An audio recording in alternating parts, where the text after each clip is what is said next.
कितनी भी मुश्किल घड़ी क्यों ना आ जाए, उसे ऐसे समय में भी रास्ता अवश्य मिलता है। इसलिए जरूरी है कि इन उपदेशों को केवल सुना ही नहीं जाए, बल्कि इन्हें जीवन में उतारा भी जाए, ताकि आपके जीवन में भी सकारात्मक परिवर्तन आ सके। गीता का पहला उपदेश है कि जो इंसान अपने कर्मों को समय पर पूरा नहीं करता और समय की कदर नहीं करता, उसकी पूरी जिंदगी व्यर्थ ही समाप्त हो जाती है, क्योंकि समय ही आपका जीवन है। अगर आप अपने समय को व्यर्थ में नष्ट करते रहेंगे, उसे यूं ही गंवाते रहेंगे, तो जीवन में कुछ भी हासिल नहीं कर पाएंगे। अगर सच में जिंदगी में कुछ पाना चाहते हैं, आगे बढ़ना चाहते हैं, तो सबसे पहले समय की कदर करना सीखना होगा।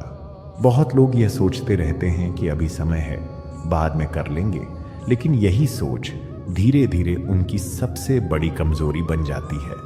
समय कभी रुकता नहीं, वह लगातार आगे बढ़ता रहता है, और जो व्यक्ति समय के साथ नहीं चलता, वह पीछे छूट जाता है।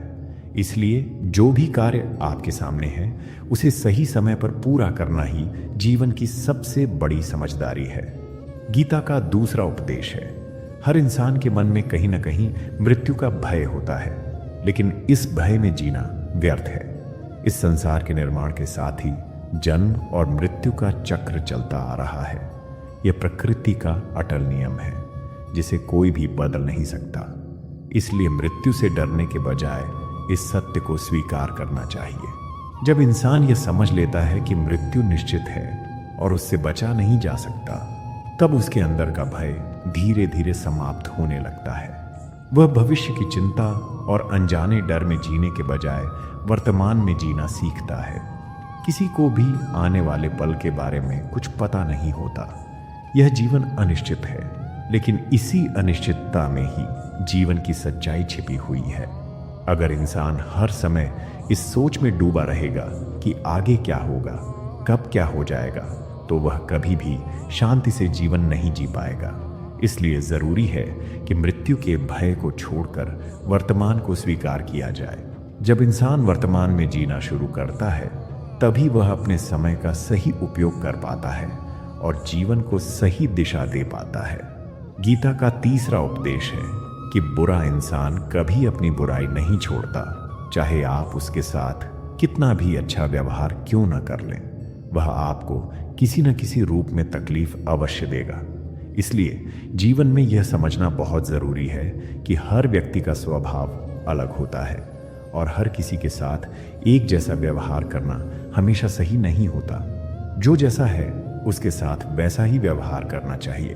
कई बार इंसान यह सोचकर किसी के साथ अच्छा करता रहता है कि सामने वाला भी एक दिन बदल जाएगा, लेकिन यह सोच अक्सर दुख का कारण बन जाती है, क्योंकि जो व्यक्ति भीतर से गलत है, वह आपके अच्छे व्यवहार का सम्मान करने के बजाय उसका फायदा उठाने लगता है। इसलिए किसी भी इंसान को समझना और उसके अनुसार व्यवहार करना ही बुद्धिमानी है। महाभारत की कथा में भी यह बात स्पष्ट दिखाई देती है। दुर्योधन ने पांडवों को खत्म करने के लिए कई बार षड्यंत्र रचे। यहां तक कि जंगल में भी वह उन्हें मारने के इरादे से गया, लेकिन जब वह स्वयं संकट में पड़ा, तब युधिष्ठिर ने उसके जीवन की रक्षा की।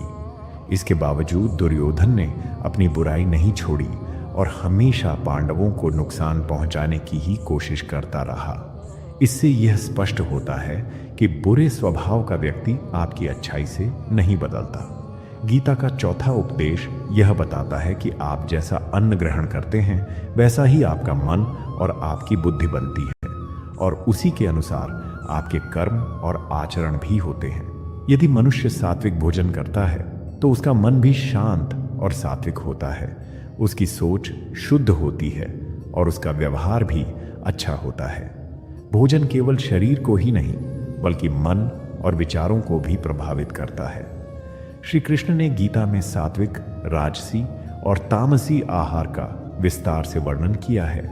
क्या खाना चाहिए और क्या नहीं खाना चाहिए, लेकिन इसका सार यही है कि जो मनुष्य सात्विकता से भोजन करता है, उसे जीवन में सुख और शांति अवश्य प्राप्त होती है।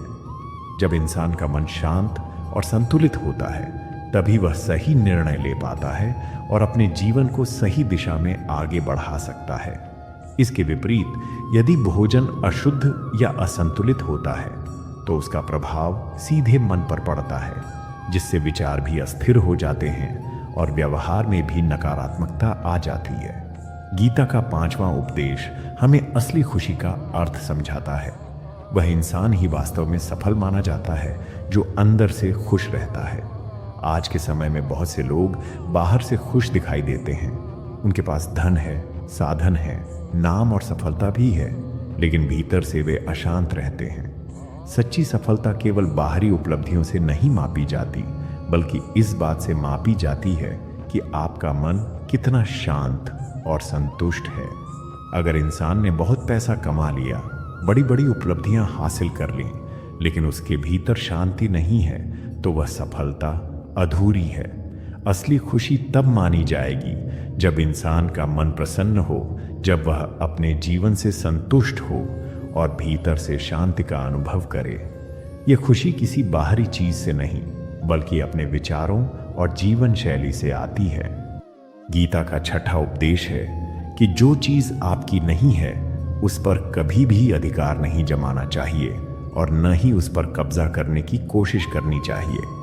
जीवन में बहुत बार ऐसा होता है कि हम दूसरों की चीजों को देखकर आकर्षित हो जाते हैं और उन्हें पाने की इच्छा करने लगते हैं, लेकिन यह इच्छा धीरे धीरे ईर्ष्या और लालच में बदल जाती है, जो अंत में केवल नुकसान ही देती है। महाभारत की कथा में भी यह बात स्पष्ट रूप से देखने को मिलती है। जब शकुनी ने षड्यंत्र करके पांडवों को हस्तिनापुर से अलग करवा दिया, तब उन्हें एक ऐसा राज्य दिया गया जहां की भूमि बंजर थी, जहां कुछ भी संभव नहीं था। यार तो काफी डैमेज हो गई था। लेकिन पांडवों ने अपनी मेहनत और परिश्रम से उसी स्थान को इतना सुंदर और वैभवशाली बना दिया कि वह हस्तिनापुर से भी अधिक आकर्षक लगने लगा। जब दुर्योधन ने उस समृद्धि और वैभव को देखा तो उसके मन में ईर्ष्या उत्पन्न हो गई। वह यह सहन नहीं कर पाया कि जो लोग पहले उसके अधीन थे वे अब उससे अधिक सुखी और समृद्ध हो गए हैं। इसी ईर्ष्या के कारण उसने कई षड्यंत्र रचे और अंततः पांडवों से उनका वह राज्य भी छीन लिया जो वास्तव में उसका था ही नहीं। लेकिन इसका परिणाम क्या हुआ? जिसने दूसरों की चीज पर अधिकार जमाने की कोशिश की, अंत में उसे अपनी ही चीजों से हाथ धोना पड़ा। दुर्योधन के पास जो कुछ पहले से था वह भी उससे छिन गया। यह उपदेश हमें यह समझाता है कि जो हमारा नहीं है उसे पाने की कोशिश करना कभी भी सही नहीं होता, क्योंकि ऐसा करने से न केवल हम दूसरों को नुकसान पहुंचाते हैं, बल्कि अपने जीवन में भी अशांति और दुख को आमंत्रित करते हैं। गीता का 7वां उपदेश है कि जीवन में चाहे कितना भी बुरा समय क्यों न आ जाए, इंसान को कभी भी हिम्मत नहीं हारनी चाहिए। परिस्थितियां कितनी भी कठिन क्यों न हो, अगर व्यक्ति अपने भीतर साहस बनाए रखता है तो वह हर मुश्किल को पार कर सकता है और अंततः सफलता प्राप्त कर सकता है। महाभारत में पांडवों का जीवन इसका सबसे बड़ा उदाहरण है। जब वे जुए में सब कुछ हार गए तब उन्हें 12 वर्षों का वनवास और 1 वर्ष का अज्ञातवास मिला। उस समय उनकी स्थिति अत्यंत दयनीय थी। वे जंगलों में भटकते रहे, भिक्षा मांगकर जीवन यापन किया और कई कठिनाइयों का सामना किया।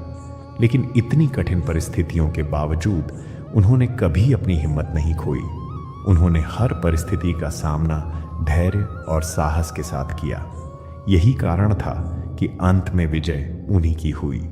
यह उपदेश हमें यह सिखाता है कि कठिन समय स्थायी नहीं होता, लेकिन जो व्यक्ति हिम्मत बनाए रखता है उसकी जीत निश्चित होती है।